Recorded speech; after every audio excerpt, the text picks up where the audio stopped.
আসসালামু আলাইকুম, কেমন আছেন সবাই? আশা করি সবাই ভালো আছেন। আমিও আল্লাহর রহমতে ভালো আছি। কাছে দূরে দেশ এবং দেশের বাইরে যে যেখান থেকে আমার ভিডিওটি দেখছেন সকলকে জানাই আন্তরিক দোয়া এবং ভালোবাসা। তো আজ সকালে তরকারি রান্নার জন্য গাছ থেকে একটা পেঁপে নিয়ে নিয়েছি। তো এই পেঁপেটা কাটতে গিয়ে দেখি এটার মাঝে একবারে পেঁপের মতোই প্রায়, দেখেন আমি অর্ধেকটা কেটেও ফেলেছি, কিছুটা মাথা অংশ কেটে ফেলেছি।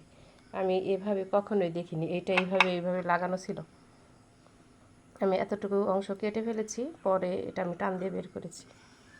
এই যে এইভাবে লাগানো ছিল, এই অংশটা আমি কেটে ফেলেছি। এটাও ঠিক একবার পেঁপের মতো, এই যে দেখেন ইও আছে। তো আপনারা কি কখনো এইভাবে দেখেছেন? কমেন্ট করে জানাবেন। আর আমি তো আমার জীবনে এই প্রথম দেখলাম যে পেঁপের মাঝেও আবার পেঁপে হয়। একটা এখানে একটাও বিচি নেই পেঁপেটার মাঝে, শুধু এই অংশটাই ছিল।